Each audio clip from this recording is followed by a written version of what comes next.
CR101radio.com, podcasts, and more. This is R.J. Rushdoony, Easy Chair number 66, February the 24th, 1984.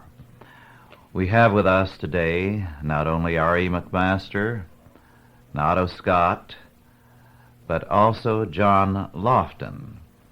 Now, John Lofton is somebody I hear about all the time from some of you, because people who go to Washington, D.C.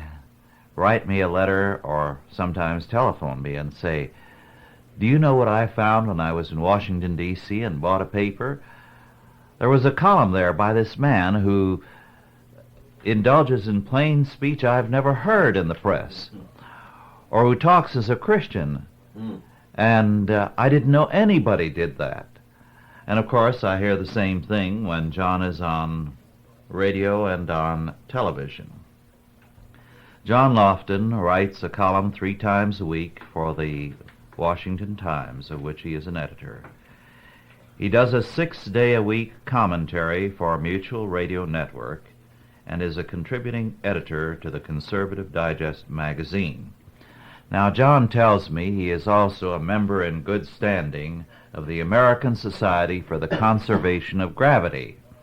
However, I suspect he is the founding father of the organization, and I'm going to line up and be one of the members, because it's obviously a worthy cause, John, is it not? Well, yeah, it certainly is. Unfortunately, we're almost out of time with only 58 minutes left, so there'll be no time to discuss the gravity. But it is our most rapidly depleting resource with increasing space shots and tall buildings and countless numbers of elevator trips. We're losing it at a frightening rate. We have a federal agency plan to take care of that problem? Undoubtedly, in which case, 10 years from now, the gravity crisis will be twice as bad.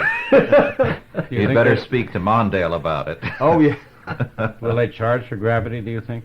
It'll be rationed, each according to his height, because if you're shorter, you use less gravity. Let's not get off. Well, I hear Mondale's antagonistic to gravity because he's never had his feet on the ground anyway. Oh, good. Thought you said he was an economist. I don't want him to be funnier than I am now. Although looks isn't everything, Artie.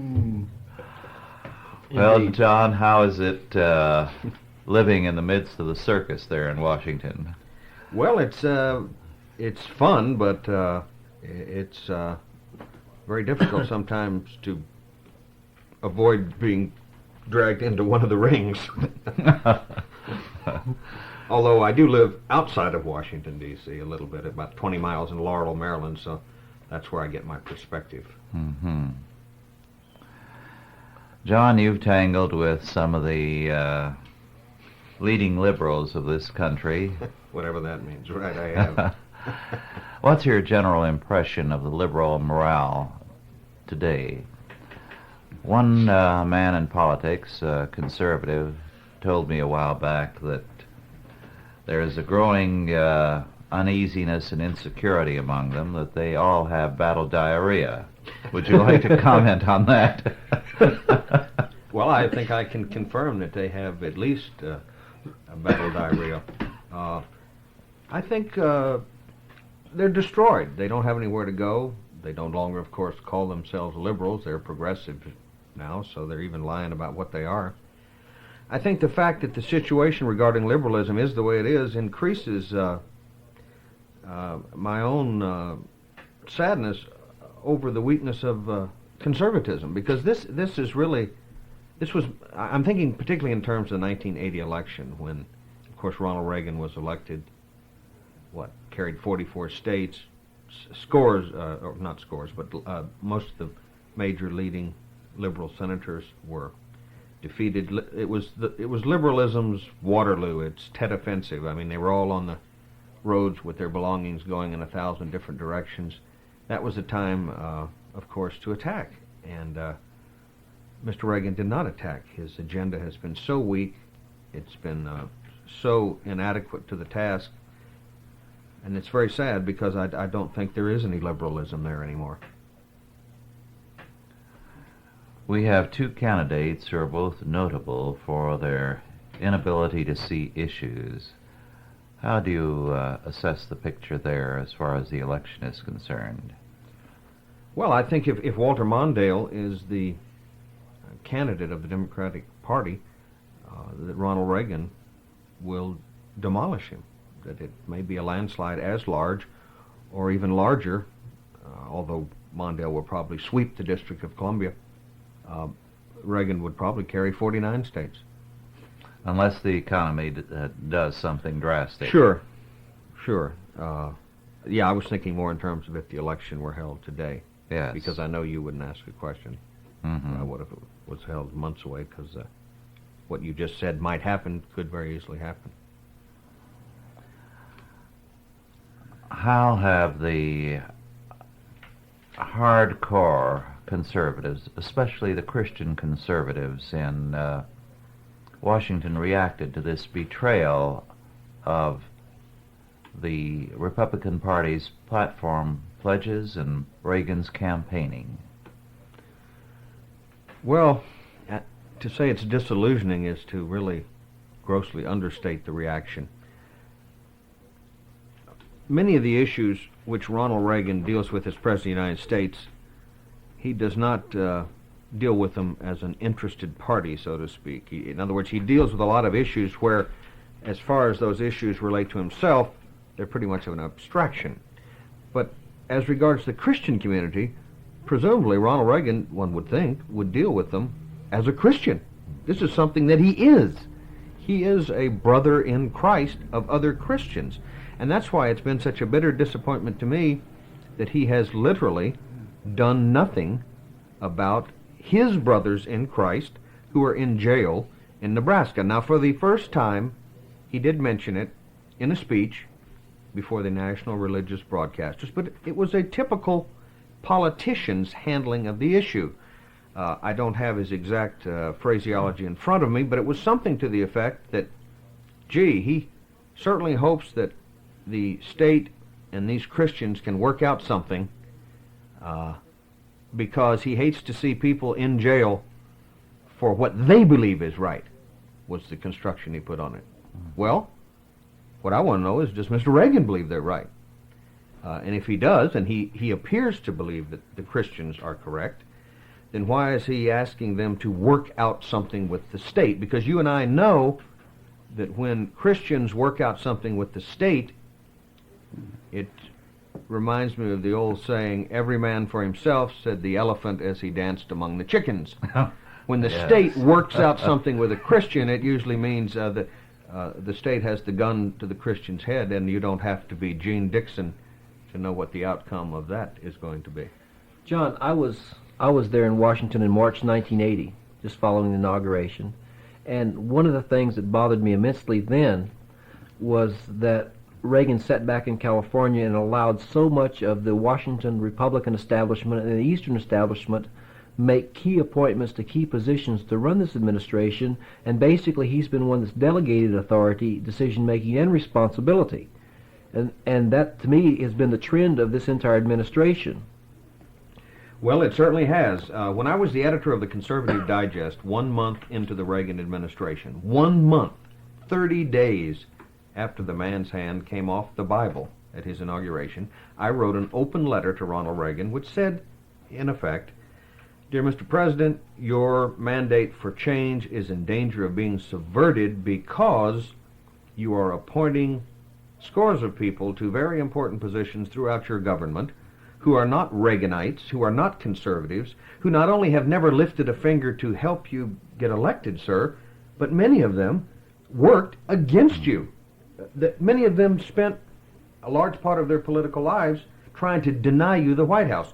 The bottom line was that there would be no Reaganism without Reaganites, that people are policy, and I knew that Mr. Reagan is a reactor. He is not an actor. He signs off on other people's ideas and proposals. He may chew the carpet, he may roll on the floor, he may throw his glasses, but he is the kind of guy that swallows and checks the little box on the memo. Listen to him when he explained, or tried to explain, the largest tax increase in history, which he signed off on. He said repeatedly publicly that he didn't like it, that it was tough medicine to swallow. Well, there are one or two things you can do when you have something in your mouth that you don't like. You can swallow it, or you can spit it out. And Mr. Reagan has not spit out any of the bad medicine that's been put in his mouth. He has swallowed all of it. One other aspect. It seemed to me that Ronald Reagan was far more comfortable in the Hollywood aspect of Washington, D.C., the pomp and circumstance, than he was in the tough, philosophical nitty-gritty of establishing policy during an era of conflict. Well, once again, that dovetails with my assessment of Mr. Reagan, and it is not a pleasant thing to talk about. I have wanted Ronald Reagan to be president since 1968. I would appreciate it very much if no one here pressed me on that point as to why, but I did. And I did not do it, though, with the complete hope that he would, of course, be everything he said he was going to be, because those of us who have known and watched Mr. Reagan for all these years know that he has always talked a better fight than he has actually performed when he got into the ring. But he is not a person who's terribly engaged in this job. He is a delegator, and as a management style, I don't have any problem with that, but it's very important that the people that you delegate to are people who are your people, who share your views. That's why, again, I wrote early on that Mr. Reagan runs a very loose ship, and when that's true, it matters greatly what the crew thinks, because Mr. Reagan is going to be down in the captain's hold, or up in it, wherever it is. I was not in the service, so those members of the Navy who are listening to this, the ship, I called it probably, boat, big boat, the pointy end of the boat. Mr. Reagan is in his cabin. He rarely comes on deck. If there's a loud noise, or if the cabin's filling up with water, he may mosey up there Or if there's a party. say, you know, if any of you have time at some future date and would like to write me a note as to what caused this, I would like to see it, but it's not urgent. I mean, he's a very laid-back, disengaged guy, and when other people are running the show and they're not your people, you have a severe problem. Indeed, when you're president, the country has a severe problem. Two things. One, like Robert Kennedy putting the American flag in his lapel when he wanted the presidential nomination, coming out for Law and Order, Mr. Reagan has trimmed his sails to the religious winds in speaking to the religious broadcasters, and according to the accounts I read, he brought them up to a standing ovation. Mm-hmm. Several. And several. And the other point is that when trends develop in a country from the bottom up, as they have here in conservative terms, there was, for instance, in Mexico, a 10 or a 15-year period when the revolution was consistently represented by men who didn't believe in the revolution. And they betrayed their followers one after the other and were discarded one after the other. Mm-hmm. Until finally the movement stopped trying to preempt men from the existing governing class and began to throw up leaders from within their own ranks. And it occurs to me that this has been the basic fallacy of the conservative movement so far. It has gone out and it's tapped Goldwater's shoulder. It accepted Nixon. It was willing to accept Ford. It went out and tapped Mr. Reagan, but it has not thrown up its own leaders. You know, I'm really sitting here feeling very good and smiling, because you can't imagine what it's like to be sitting here, and Rush has already spoken, and Ari spoke, and Otto spoke, and I'm going to say after what Otto just said, what I've just said after what you said, Ari, and that is, I agree with you. I'm rarely on a show, a program, where two people speak in a row and I can say, well, that's the way I see it, and I agree. But that it's a good feeling, too. Usually it's in Washington, it's on the TV, radio, very hostile environment where, of course, I agree with nobody, which constantly reaffirms my own sanity. But you're absolutely correct. And what you said is what was once said to me by F. Clifton White, who was, of course, one of the people who was responsible for getting Goldwater to run in 1964. And what F. Clifton White said was significant to me, because F. Clifton White is not a rigid conservative ideologue, whatever exactly that is. He is not a hardcore conservative. He's been pretty much a traditional Republican who has leaned to the conservative side. He, as a rule, you'd not find him in the forefront of any conservative insurgency. He would not be for, say, putting in a Reagan over a Ford. He's just not like that. But he was coming out of the executive office building, which is next to the White House, a couple of years ago, I guess, and we stopped and chatted, and I asked him what he was doing there, and he was speaking to some of Mr. Reagan's aides. And I said, "How do you think things are going?" And he said, "Not well." And I said, "Why?" He said, and it sounds like almost exactly what you just said, and the listeners must know there's no choreographing going on here. He said, "This administration has in it too many mercenaries and not enough revolutionaries." My own words were, too many document stampers, too many time servers, too many resume builders, too many people who can teach that the earth is round or flat, or if you really made it worth your while, that there was no earth. But you know, there is a point beyond which we cannot blame the aides, and in the last 3 years, I have moved beyond that point. Jim Baker, the chief of staff, Richard Darman, Mr. Baker's aide, who is a former protege of Elliot Richardson, the liberal Republican from Massachusetts, David Gergen, former director of communications, who has now left the administration, Mike Deaver, very liberal aide, glorified coat holder for Mr. Reagan, chamber pot emptier, I guess, combination. We don't want to underplay Mike's duties. There's only so far that you can trash these people. There's only so far that you can blame them, because every single person that I have just named, and more, who are of the liberal moderate persuasion, are there because Ronald Reagan wants them there. They didn't break into the White House and put their names on the payroll. Ronald Reagan is surrounded by people that he wants to be surrounded by. That's right. They have prestige and status, and that seems to tie into his imagery in both the governorship here in California as well as his Hollywood experience.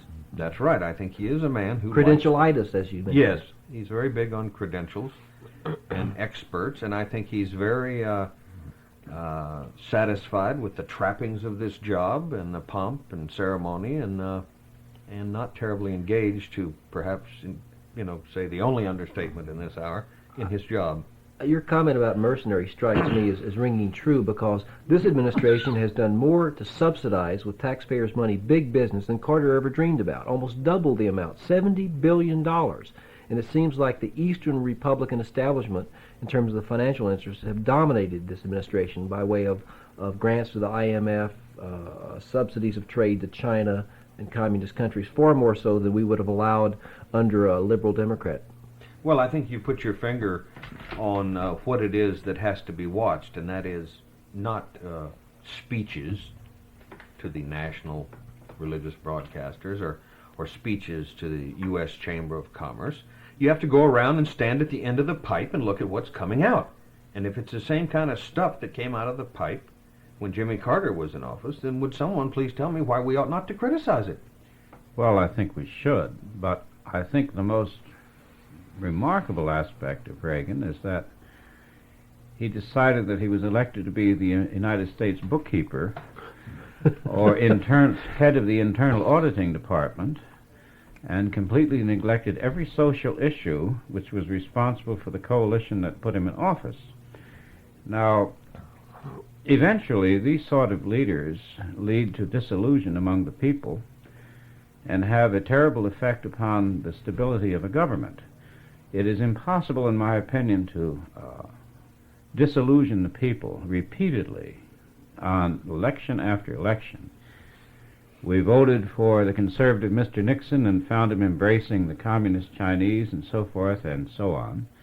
And this sequence has been played out now with both Republican and Democratic candidates. Jimmy Carter campaigned on a conservative program and turned into a marshmallow or a killer rabbit or whatever you want to call it. And I don't think this progression can continue forever.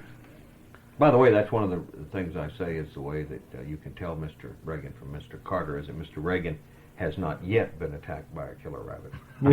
Although it may be happening as we speak. Or a killer economy. Or a killer... Which may be the reason why he's enjoyed this Yes. protection from disillusionment from his constituency.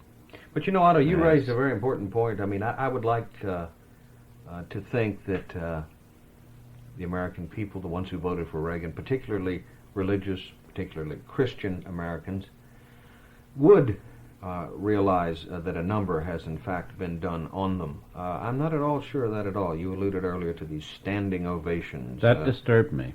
To the president. You know, maybe it's protocol, maybe they want to be nice, maybe it's sentiment. I fear that a lot of them, a lot of Christians, a lot of our brothers in Christ are going to be, what's the exact word? They're going to be fooled by these speeches. I just don't think being a Christian means you have to be a sucker. That doesn't mean you have to boo. That doesn't mean you have to boo Ronald Reagan there or throw fruit at him. But boy, it would be hard as a Christian to vote now for Ronald Reagan. Yes, let me tell you a little story in that connection. After Carter ran as a born-again Christian and pulled the Christian vote, and people were disillusioned. Then, of course, in the next election, you had Anderson and Reagan both running as born-again Christians. Well, after Reagan's election, a very fine friend, someone who listens to these tapes, was asked, he's a pastor, was asked to go and meet with the top Democrats in Virginia for a meeting in which they wanted to know what had happened to them. Why had the Christians turned out as they had? And he spelled out the Christian disillusionment with the Carter administration, the Christian demand for a more godly perspective with regard to civil government. Well, that was a very promising meeting. But when Reagan promptly began to neglect the Christians and to kick them in the teeth, and 2 years ago, last month, introduced a bill to control the Christian schools, as radical a bill as we had ever seen, which was only defeated by a tremendous outcry from the Christian community, the Democrats then felt they could afford to neglect the issue. So you have both parties now feeling that the biggest single group in the United States, the born-again Christians, 55 million adults, represent the one element in the population that both parties feel they can neglect. Now, if the Christians continue to allow themselves to be made suckers by going on and voting for these people and these parties, they're fools. They deserve what they're going to get. But I am ready to predict that a revolt is underway, that within a year or two you're going to see a tremendous realignment of Christians in this country. Boy, I hope you're correct. And I'd like to return to something else that Otto talked about, and that was the ignoring by Ronald Reagan over the last 3 years of these so-called social issues. Because Christians should be very careful and very leery of the fact that these issues are being talked about quite often now by Mr. Reagan and his aides. In fact, the morning of today, I woke up with White House Chief of Staff Jim Baker on the 700 Club talking all about how they're for school prayer and everything. But the fact of the matter is that for the last 3 years, the Reagan administration, on these so-called social issues, school prayer, abortion, variety of other issues, has done nothing. Absolutely nothing. They have drafted no legislation. Now, Ronald Reagan made a speech. He talked about abortion in that speech to the national religious broadcasters. He talked about how the unborn baby feels pain. He talked about how many abortions occur every minute. But what has Ronald Reagan done other than make speeches denouncing abortion? You would not stand before the Congress of the United States, as he did in his State of the Union, and talk about how many blacks were being lynched every minute, and we've got to do something about it, and as soon as someone sends me a bill, I'm going to sign it. That's not legislation. If you think human beings are being murdered, wouldn't you send up your own legislation to stop it? He has scores of people on the White House staff, in the Justice Department. Their whole jobs, and they make $40,000, $50,000, $60,000 a year, is to draft legislation. I sat in an interview in 1981 with this same Jim Baker, Mr. Reagan's chief of staff at the White House, who was on the 700 Club this morning, who told me that, well, we can't really get together and propose anything on this abortion thing, see, we, meaning the White House, the president, because you see, the pro-life forces are divided. And I thought to myself, well, now that's a strange idea of leadership. We can't lead these people until they're together. Well, of course, when they're together, they don't need leadership, do they?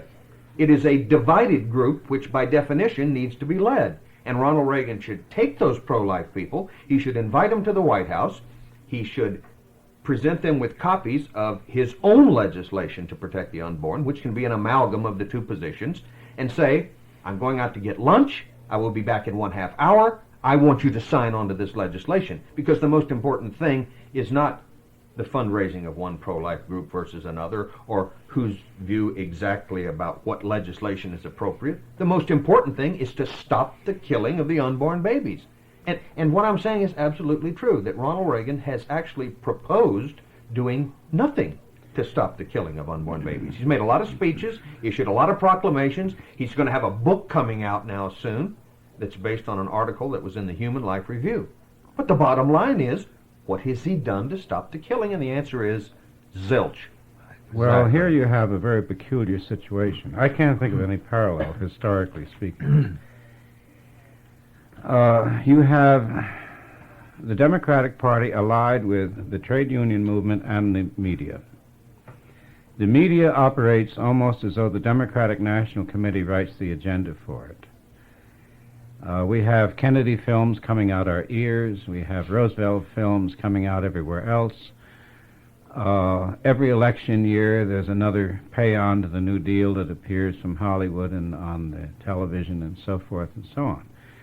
It seems to be that Mr. Reagan's agenda, like any other individual who is shaped by the media and by the communications, and that with rare exceptions, and you're an exception, most of the people in the media believe what the media does. And they believe that the media reflects, if not America as it is, America as it should be. And the media is not concerned over abortion. They think the people who are fanatics, are Christian primitives, Roman Catholics, of which there is nothing worse, and all that sort of thing. Mr. Reagan believes what he reads. He's like the fellow that Will Rogers made fun of, who said, all I know is what I read in the newspapers.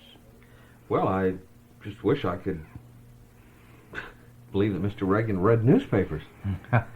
I mean, I would want him to read certain newspapers and Sure. not other newspapers.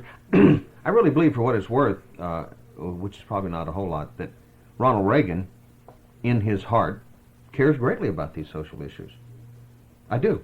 I do think he cares about them.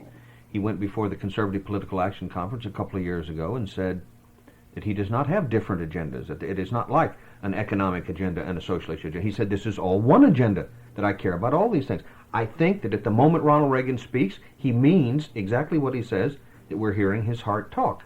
But the minute he walks away from the podium and goes back into that environment at the White House, he of course, is not operating Is in it a a vacuum. failure of will, like Buchanan before the Civil War? Well, yes, clearly it is a failure of will, because if I think his will is to get something done about these issues, and nothing has been done, and I see no real effort to get it done, Well, his will is not predominating, clearly. Buchanan, Not just polls a lot, see? right. Now, it's one thing to have someone differ with your faith. That kind of problem you approach from one direction. What I've never understood on the social issues is the failure of those who share our faith down there and who don't, that they can't see the empirical evidence of the important nature of these issues to the electorate. A couple of years ago, you had this Connecticut Mutual Life Insurance poll. Very which interesting. it was- Never followed up. It was just one of those 3-paragraph wire service stories that appeared and then vanished off the face of the earth.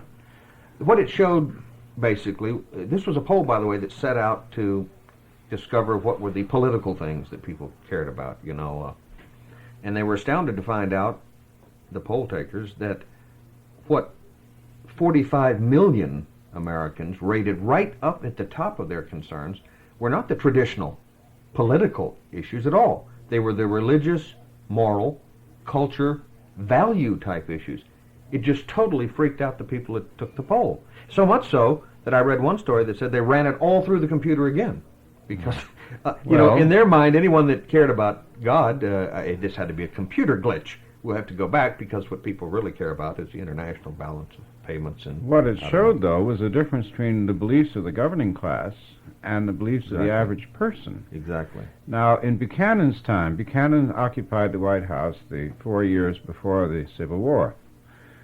The country was polarizing. The country was dividing. Mr. Buchanan refused to believe it. He thought that if he didn't take notice of this polarization, that it wouldn't lead to anything extreme.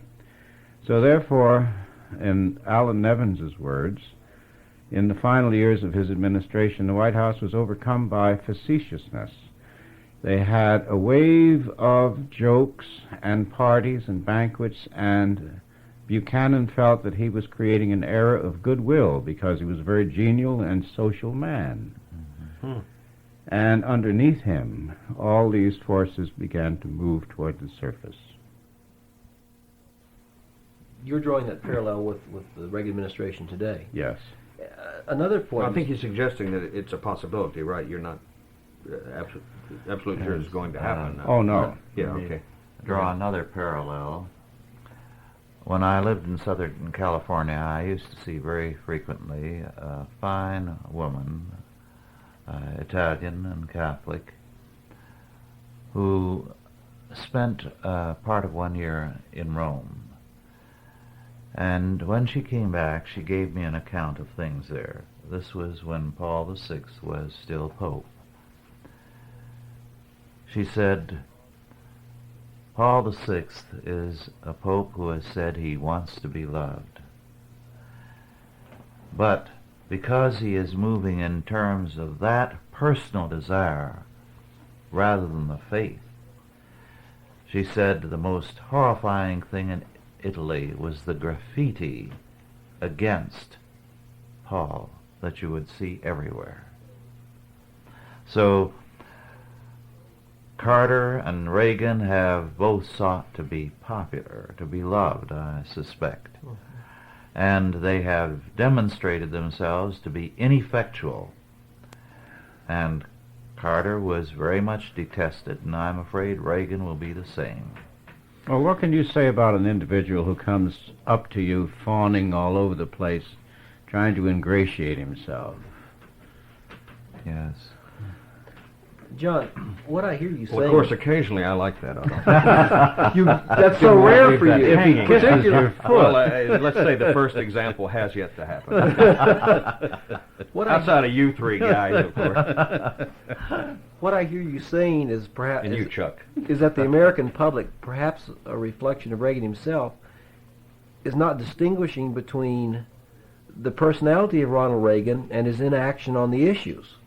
And furthermore, this deception runs the risk of being an orchestrated campaign strategy into capturing the American Christian community again into supporting Ronald Reagan while deceiving them with regarding to his real actions, or lack thereof, with regarding to their agenda that got him elected in the first place in 1980. One of the problems with these historical parallels, of course, I, having never lived in another age that was arguably heading toward the porcelain facility, as Johnny Carson calls it, you want to think that things are going to turn around. You want to impute a degree of awareness in everybody that they're going to wake up. Certainly, in times past, we know they, of course, not only did not wake up, they ran faster toward the porcelain facility for reasons which are not entirely clear, but we know where they ultimately ended up. I really wish that I felt strongly that, they are on to Reagan, and I just don't feel that way at all. And when I see something like those standing ovations by the religious broadcasters, again, not that they had to hoot him or boo him or throw fruit at him, but a very cool reception at the very least was in order, because the media notices this. See, they will play the proper spin on it. I'm just not at all confident that a lot of Christians are not going to, politically speaking, be suckers and once again vote for Ronald Reagan simply because they like his smile, or they liked him in Hellcats of the Navy, or Nancy is, I mean, really, John, she is one of the nicest women to have been in the White House, which of course she is. But what does that all got to do with anything? Or anything that Christians are supposed to care about? Aren't we supposed to have a higher standard? Don't we have a different yardstick? I thought We do. That's why I became one. Well, let me throw out something. Two illustrations. One, I was told by people who had spent some time in Britain that the people there voted for Margaret Thatcher because they were afraid of any more socialism.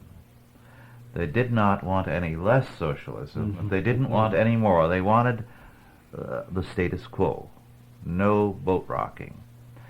Then here in California, we had a very improbable governor, Jerry Brown. That's a wonderful adjective. And before both elections, it amazed me that anyone would vote for him because you didn't hear anyone really in favor of him, and people would laugh and say he's a flake.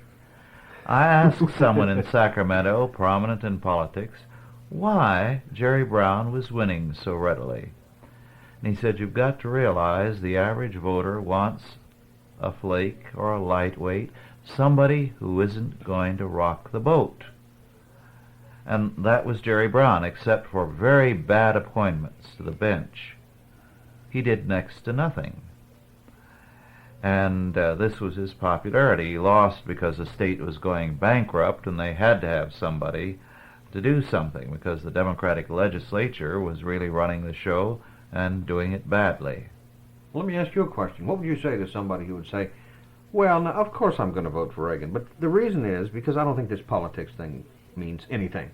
It's the old George Wallace line about there's not a dime's worth of difference between the parties. If it's true that, adjusted for inflation, there's even less difference now, then why not vote for the guy with a nice smile who made good movies and has a nice wife? Why not?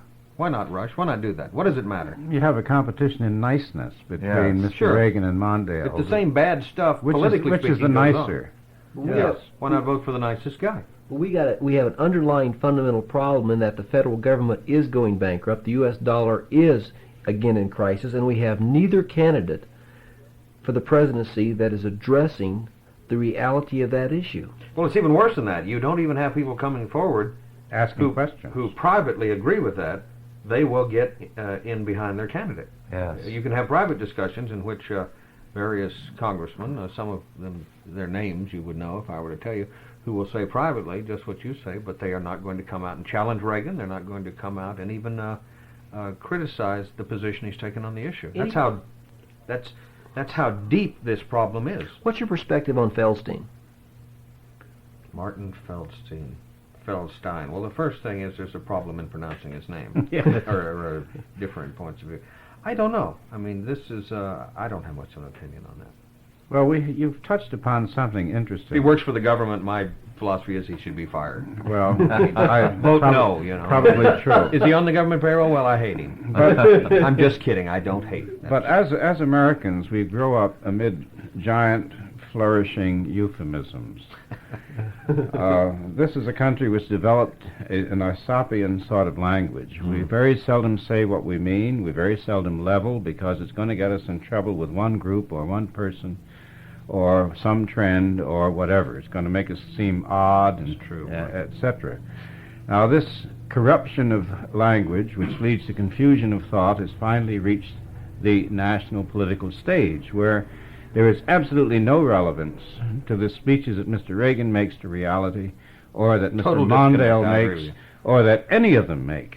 Now, They're being packaged like soap, basically. well, not even soap, Well, even because soap soap adds is some a more product. truthful, that's right. Soap is a product. At least it's going to lather. At least you can empirically test it. You're So- saying it's like Yeah. you're saying So here we Elizabeth are. candidates like pillow fighting with a cloud, right? Well, that's right. We're But you're we're on the- surrounded by double talk. So, how are we going to get to the issues? Well, but Rush Otto. has written about this for decades now, and it is the political equivalent of the will to fiction, Yes. of the desire to believe that which is totally It's a untrue. fantasy world. There's a total disconnect. Total. They don't even touch each other at any point between what Reagan says and what actually occurs. Otto, I think you've made the best statement about our present situation when you commented a while back that no one on the cabinet level in recent years has been fired for doing something wrong, only for saying something wrong. Yeah, Jim So Watt the- and yeah. so forth. Yes, the appearance is everything. Reality means nothing. This is the will to fiction. You maintain the facade. May I tell you a frightening, horrifying story about our president that I have never talked about publicly?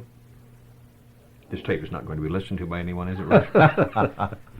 In one of our meetings with Ronald Reagan, we talked with him about his former foreign policy advisor, Richard Allen, who left office because it was revealed that there was $1,000 in his safe from a Japanese magazine. Evidently, Mr. Allen had played a role in getting this magazine an interview with Mrs. Reagan. Mr. Allen also got, I believe, a wristwatch as a gift, a gold watch. What was the price of gold then, Ari? Who cares? Anyway, he went. He had to be deep sixed. He had to be thrown over the side, and he left his job. He was forced out. He was de facto fired. Now, Richard Allen was a pretty solid conservative, relatively speaking. And in our meeting, we asked Mr. Reagan, since it seemed sort of piddling, why did he go? Well, Ronald Reagan said, some of his staff, his own staff, Reagan's staff, had talked to some people in the media, and they made it very clear that if Mr. Allen didn't go, that the media would never get off his case. Now, there was a pause, and I didn't say anything else. And I guess the others also paused to see if there was any other reason for letting Mr. Allen go. And Mr. Reagan said nothing else. Now, if what Mr. Reagan told us is true, that in effect he was bullied by the media into throwing them a human sacrifice, that is, to my way of thinking, the most corrupt and rotten reason for throwing overboard one of your aides. It had nothing to do, as Mr. Reagan explained it, with any guilt or innocence. It was just the appearance of impropriety. The media would stay on our back, so we had to let him go. That showed who's in charge in this country, and it ain't Ronald Reagan. Mr. Reagan clearly thinks the media's in charge. Well, when they distribute preview cards and the audience votes against the film, they take it off the market. Yeah. Well, that's a scary story, though, isn't it? Well, he is an actor. Now, I'll say one thing for Richard Nixon. He would have never done that. Okay. The minute Richard Nixon would have been told that, oh, they want Dick's scalp?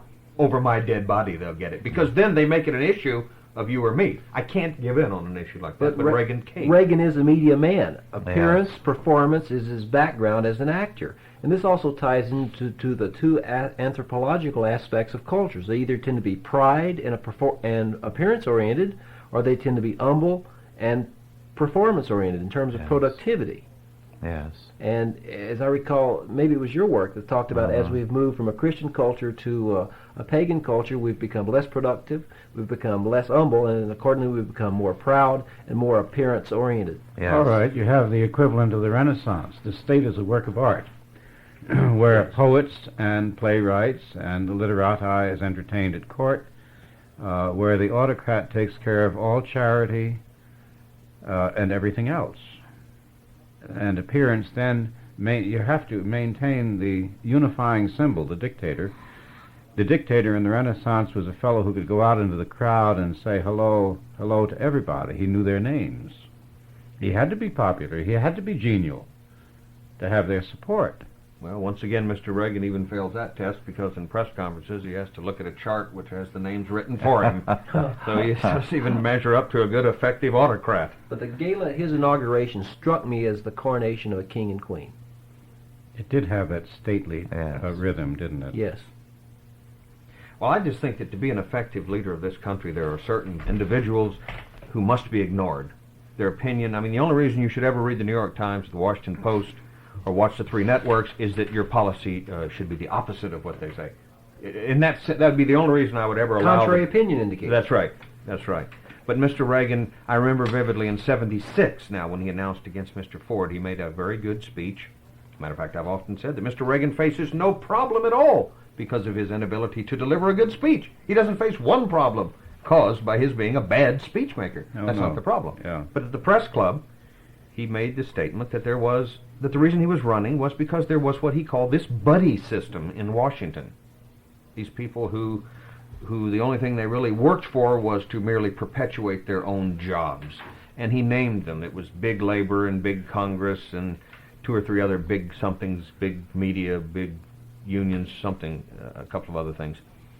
And that's why he wanted to be elected. He wanted to smash this Tweed ring operation. And I really thought after 3 years of the Reagan administration, it is this buddy system which has really smashed Mr. Reagan. I mean, they have stolen his clothes.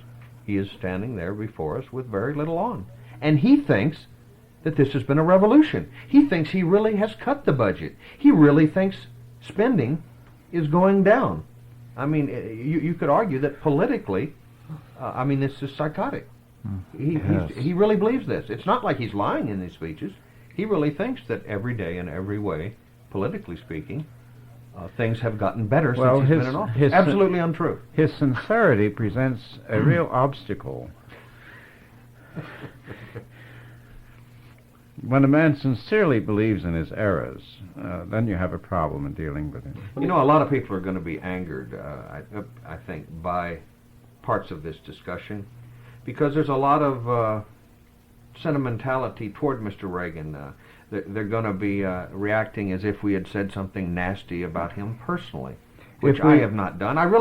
Nothing would have made me happier than to be able to come here, or over the last 3 years, to have written columns talking about, isn't this marvelous?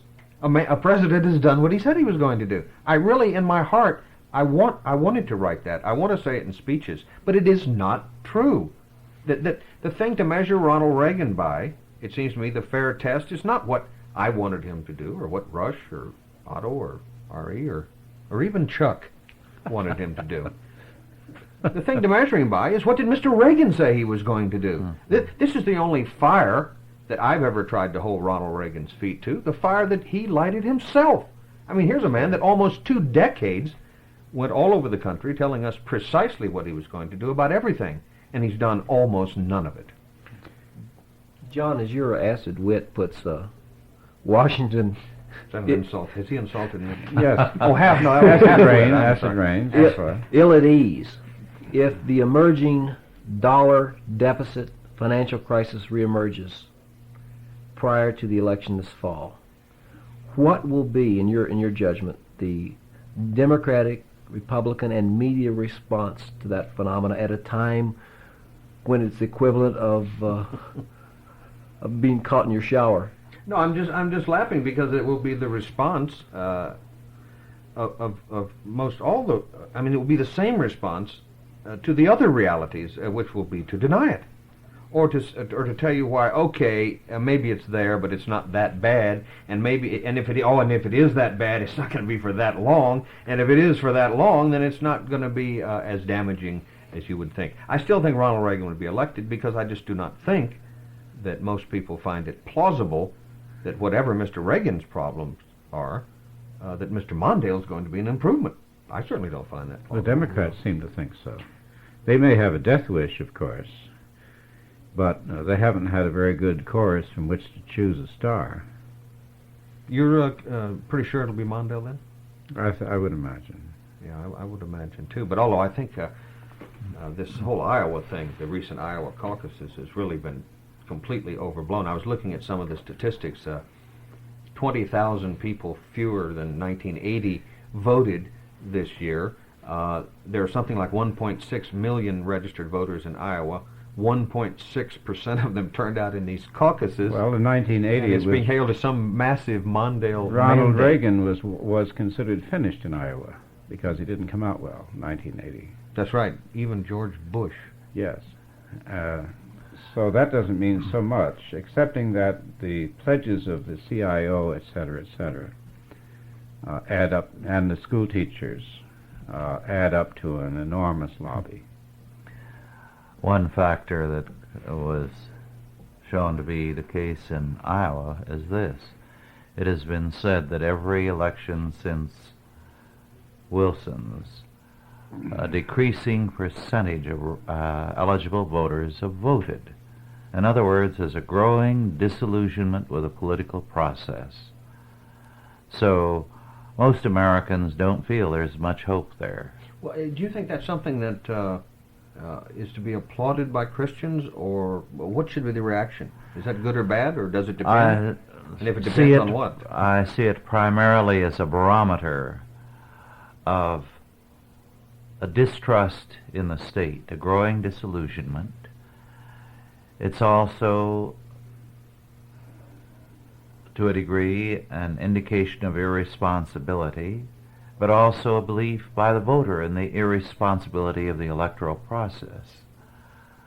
So it's not a good index, not something to be happy about. Is there nothing? Is there no aspect of it that it could be considered to be healthy? I mean, one thing that strikes me is that there's a lot about the state, arguably most of what the state's about, that one ought to have no faith in or no trust in. I'm inclined to think that in the long run it's a good sign, because we have here what is essentially an anti-Christian state, an anti-Christian government. There's very little question about that. I agree. And as it loses the support of the people, and as Christianity continues its revival among the people, these things come together for our benefit. Mm-hmm. Nature abhors a vacuum. It certainly leaves a vacuum of power to be filled by leadership that represents the will of the people. Right. John, I've heard from people in Washington that everybody on Capitol Hill gets the Times, and that the first thing they do is to open to page 3 to look at your column and to see what that man is saying. Oh, that's great. You know, it's the old-time magazine thing. People used to read it in the 30s. It was the only anti-New Deal publication in the country. And they read it just to see what they were going to say. Well, I hope that's true. You've been the bluntest voice there in Washington.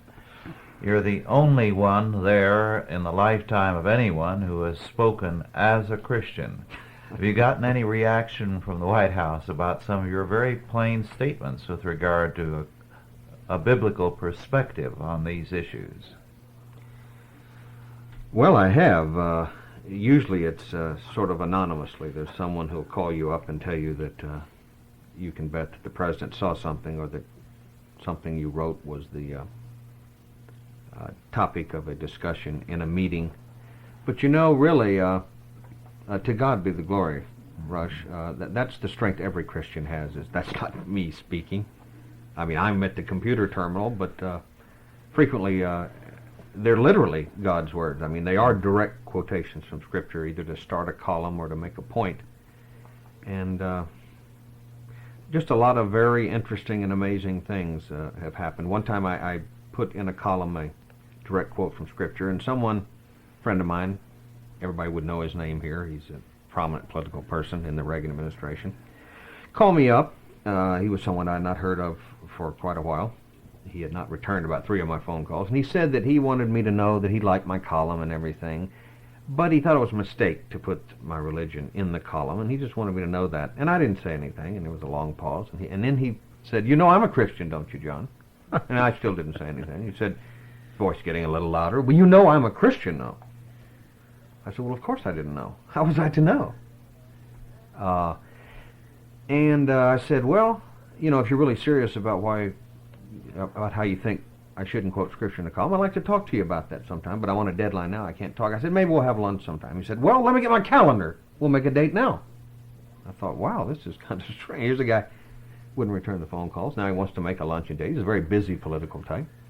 Make a long story short, we had a 2-hour lunch downtown at one of the prominent political restaurants, and we talked for about 2 hours about God and about Christ and our religion. And this was a man I'd known for maybe 14 years, and I hadn't the foggiest notion that he was a Christian. The point is that, as it turned out, my quoting Scripture in my column had led him to call me to say I shouldn't do it, which led to a meeting in which I found out he was a Christian, and we both talked about Christ for 2 hours. And as we parted, he said something, again, sort of indicating a little uncomfortableness about being explicit about one's religion, that he wanted me to know, again, that he was a Christian, but he didn't wear it on his sleeve. And I said that he certainly didn't, that, in fact, for 14 years, I didn't even know it was in his wardrobe.